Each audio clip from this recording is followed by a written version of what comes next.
Fala galera, seja bem-vindo aqui à Praia de Concursos. Eu sou o professor Fábio Augusto, professor de informática.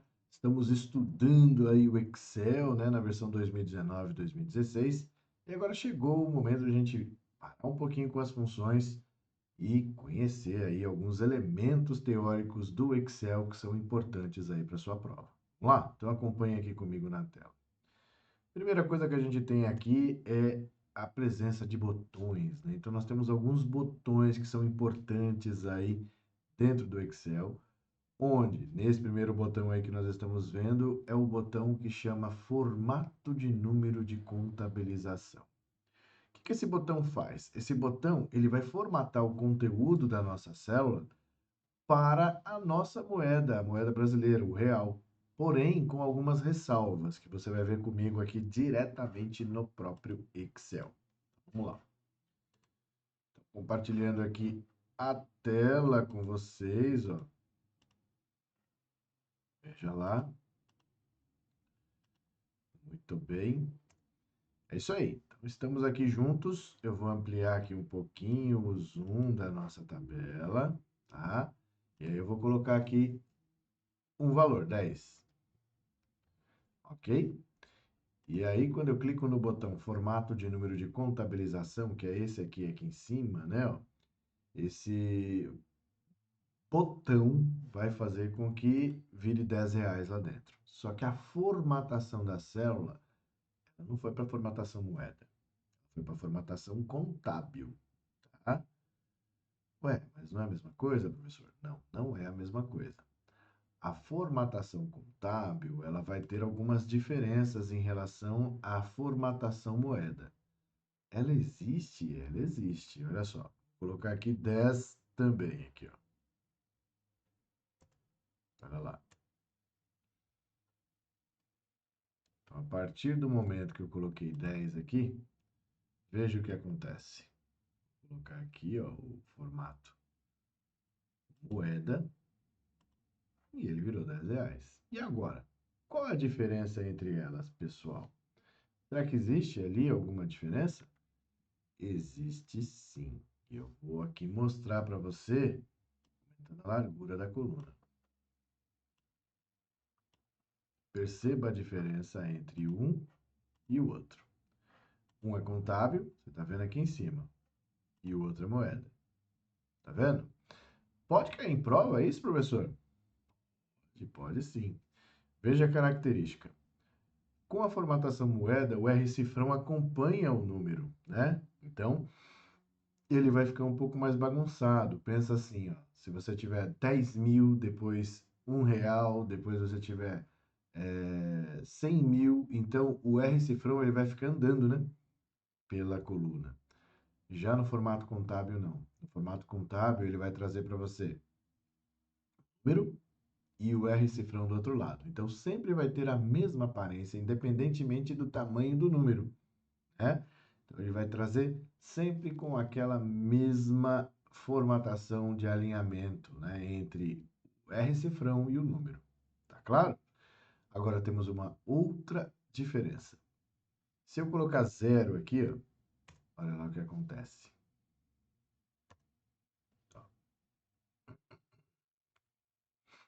Ele fez isso aqui, ó, um tracinho. Mas se eu colocar zero aqui, olha lá o que acontece. Ele vira R$ 0. Então, a moeda tem R$ 0. E no nosso caso aqui do contábil, ele vai trazer um tracinho. Esse tracinho significa que é zero. Só que no contábil ele não vai exibir o valor zero na célula. Mas lá em cima, na barra de fórmula aqui, ó, ele traz. Olha lá. Tá trazendo aqui, ó, zero. Beleza? Pô, cai mesmo em prova isso, professor? Cai sim. Deixa eu só colocar aqui para a gente pesquisar para você ver. Vou colocar aqui, ó, contábil. Ver se é essa daqui. Não. Essa aqui. Contábil. Olha lá. Tá vendo? Na figura a seguir é apresentado um trecho, né, aqui, ó, de uma planilha do Excel na sua configuração padrão. As formatações de número das colunas B e C são respectivamente. Aí você está vendo aqui, ó, B e o C. Tá vendo? E aí ele quer saber quais são as formatações que a gente tem B e C, respectivamente. Então, estou olhando aqui, não estou atrapalhando, né? Então, tá bom. Contábil e moeda, moeda e geral, moeda e contábil, contábil e número, geral e número. Então, como você está vendo aqui o R cifrão de um lado e o número do outro, esse é contábil. E quando você tem ali o R cifrão acompanhando o número, este é moeda. Então, contábil e moeda. Alternativa A. Beleza? Show de bola. Então, voltando para cá, galera, a gente já viu aí as diferenças que nós temos em relação à utilização aí do contábil e da moeda. Ok? Bom, posso mudar o formato da moeda para outro padrão que não seja o real? Pode ser dólar, pode ser euro? Pode. O comportamento vai ser o mesmo, tá? Então, tanto faz a moeda escolhida. Fechou? Então, vamos voltar lá para a nossa apresentação e vamos seguir. Muito bem, nós temos um outro botão aqui que é importante, que é o botão para aumentar e diminuir casas decimais. Esse botão para aumentar e diminuir casas decimais, ele traz ali para você uma situação que a gente vivenciou lá na nossa planilha de notas dos nossos alunos, né? Então, quer dizer, a gente foi diminuindo e ele foi arredondando. Então, aqui, caso caia na sua prova, nós temos um macete. Qual é o macete? O macete é o seguinte: observe a parte de cima. A parte de cima é o que você tem. A parte de baixo é o que você vai ter. Então, se em cima eu tinha duas e aqui embaixo eu passei a ter uma, então o que está acontecendo? Eu estou diminuindo casas decimais. E aqui é o contrário. Eu tinha uma e passei a ter duas. Então, o que está acontecendo? Eu estou aumentando as casas decimais. Tá? Lembre-se, neste caso aqui, quando a gente diminui as casas decimais, será aplicado a regra do arredondamento. Porém, isso daqui é uma situação de formatação. Isso não muda o resultado da célula, ok? Só para ilustrar. Se a gente voltar para cá e eu pegar aqui a nossa planilha, veja lá a média do nosso aluno. Ele está com 5, né? Ó, porque a gente pôs 5 aqui. Mas se eu colocar 4,5, olha lá o que vai acontecer. Deixa eu voltar para cá. Olha lá. Ficou 4,9, certo? Muito bem. Se eu vier aqui, ó, e diminuir as casas decimais, olha o que vai acontecer. Diminuir a casa decimal. Está exibindo 5 e o aluno continua reprovado. Por quê? Porque esse fator aqui, para aumentar e diminuir casas decimais, ele influencia apenas na formatação. Então, eu estou formatando a célula para exibir o conteúdo com uma casa decimal, duas casas decimais ou sem nenhuma casa decimal. Então, ele não vai influenciar no valor. Outra forma de enxergar isso, de uma maneira mais fácil, é assim, ó. Se eu colocar aqui, ó, 10,48, certo? E eu diminuir aqui as casas decimais, ele vai exibir 10,5. E se eu tirar mais uma, ele vai exibir 10. Certo? Certo. Qual o valor da célula? 10. Errou. O valor da célula é o valor que está sendo aqui, ó, exibido na barra de fórmula. 10,48. O valor da célula nunca muda. Viu, galera? Então, muito cuidado. Quando eu vou trabalhar com o botão para aumentar ou diminuir casas decimais, o valor da célula nunca muda. O que muda é o valor exibido na célula. E já caíram diversas pegadinhas de prova, onde ele traz ali 10,48. Ao pressionar o botão, aí ele traz o desenho do botão, o valor exibido na célula será. Ok. Agora, o valor da célula será. O valor da célula continua sendo o mesmo, não muda.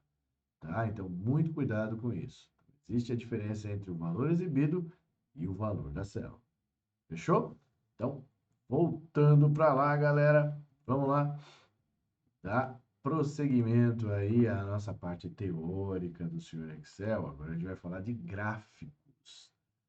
Gráficos no Excel, gente, funciona da seguinte maneira. A partir do momento que nós temos gráficos, nós precisamos conhecer os tipos de gráfico. E isso a gente vai ter que ver aqui, ó, diretamente no próprio Excel para ficar de uma forma mais clara. Então, vamos lá. Então, vindo para cá, olha lá, beleza. Se eu selecionar aqui, ó, por exemplo, esse intervalo aqui, ó, e vier aqui em inserir gráfico, só que eu vou clicar aqui direto aqui para ver todos os tipos de gráfico, ele vai trazer gráficos recomendados e todos os gráficos.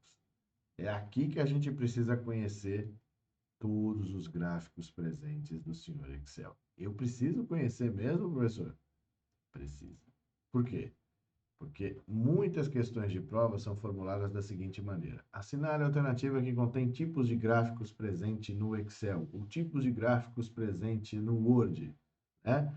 Então, quer dizer, os mesmos tipos de gráfico que nós temos aqui no Excel são os mesmos tipos de gráficos que nós temos no Word.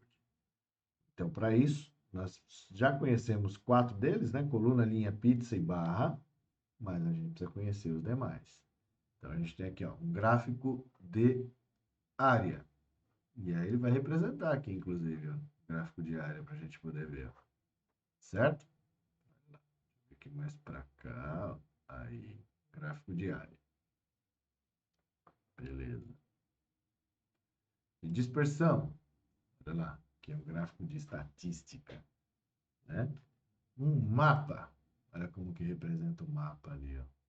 Mapa coroplético. Tá vendo? Ações. No nosso caso aqui, ó, ele representa como se fosse alta e baixa, né? No nosso caso a gente não tem baixa, então aí no caso ele só vai mostrar dessa maneira aqui, ó. Tá? Que representa os pontos.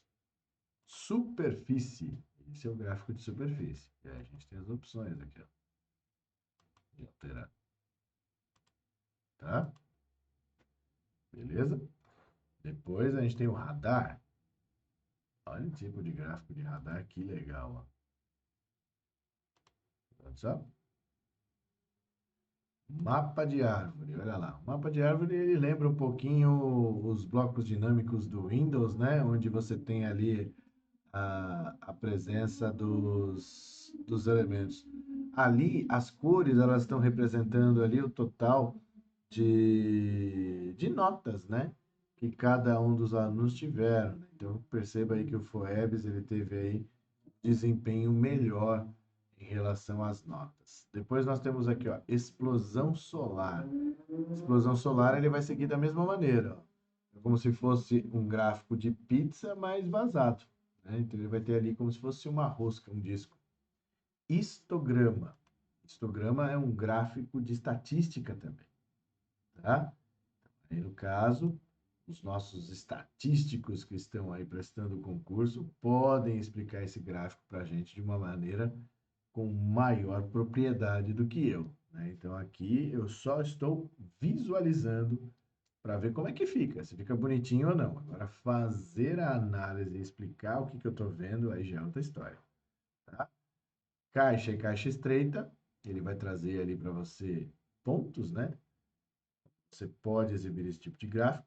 Muitos dos gráficos que a gente está vendo aqui são gráficos utilizados com um determinado tipo de conteúdo. Eu coloquei ali só os valores que a gente tem em relação a notas. Cascata, olha lá,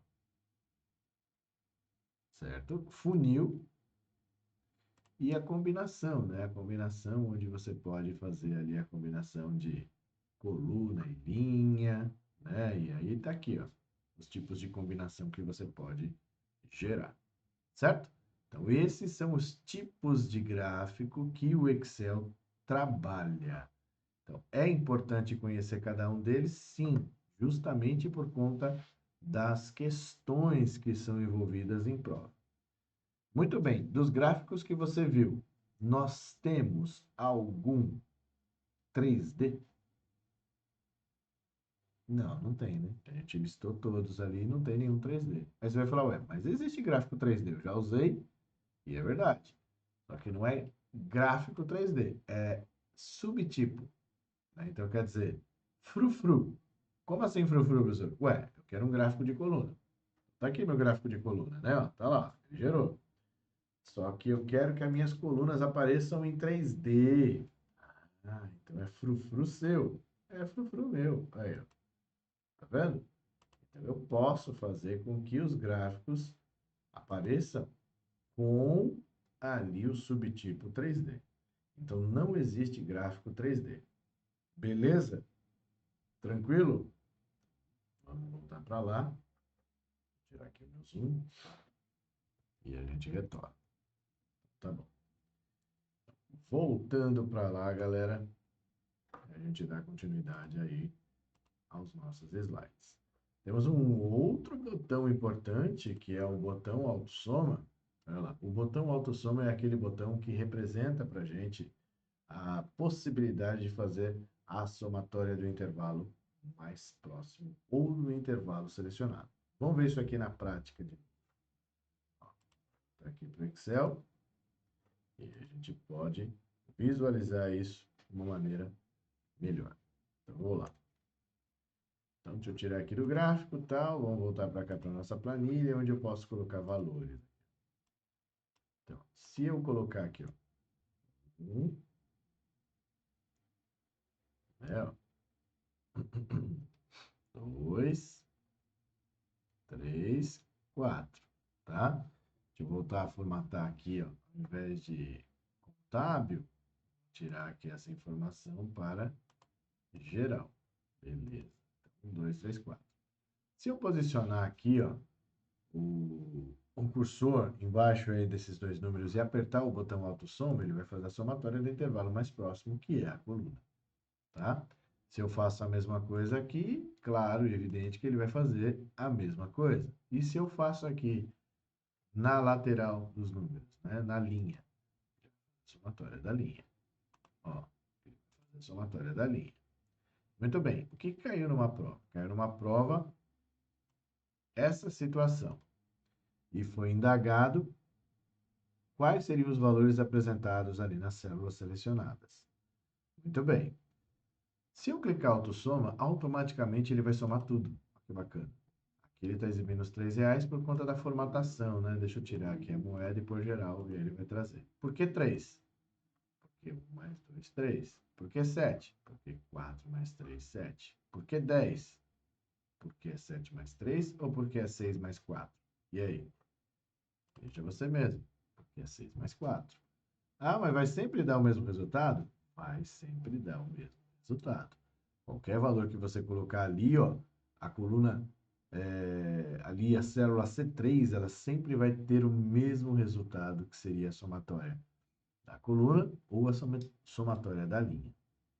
Beleza? Deu para entender? Outra coisa que é importante saber aqui nesses casos. Se eu inserir mais uma linha aqui e colocar aqui um valor, esse valor aqui será atualizado? Sim ou não? O que você acha? Vamos fazer o teste? Se eu colocar aqui, ó, 2, aquele valor ali, ó, ele tem que virar o quê? Tem que virar 6, certo? Então, vamos ver? Olha lá. Virou 6, ó, e, consequentemente, ali, lá onde que era a célula C3 que passou a ser C4, atualizou, tá? Atualizou, pegando a referência do quê? Da linha. Então, 6 mais 6, 12. Certo? Beleza, turma? Muito bom, muito bom, muito bom. Então, olha só.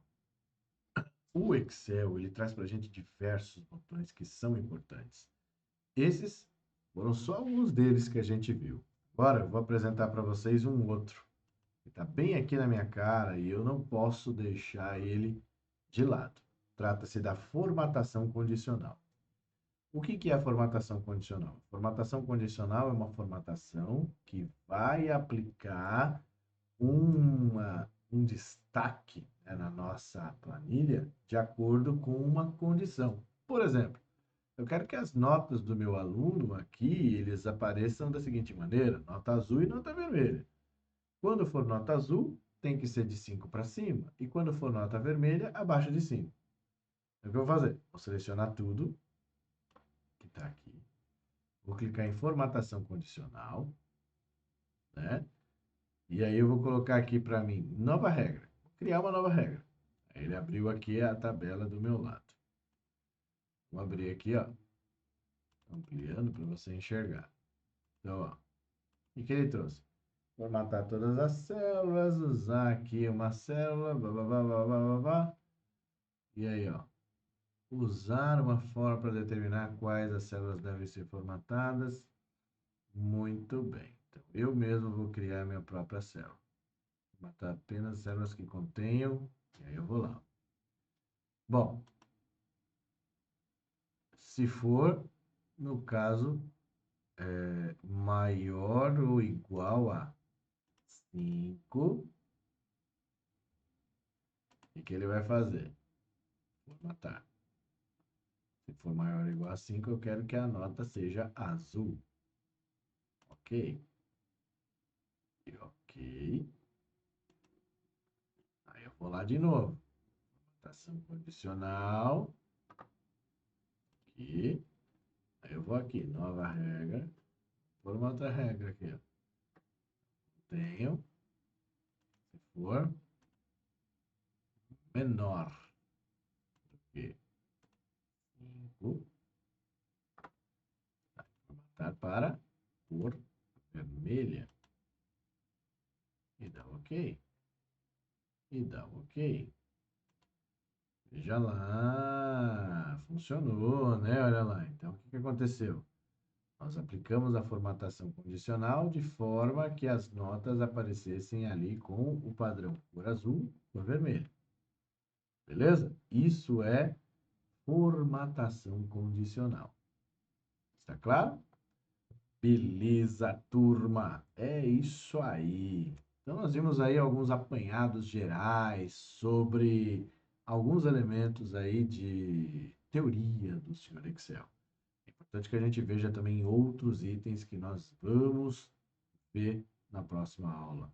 Um deles, já vou adiantar, trata-se de referências. Próxima aula já traga aí o seu caderno para acompanhar aí as referências. Beleza? Então, eu paro por aqui. Forte abraço para você e até a próxima. Valeu!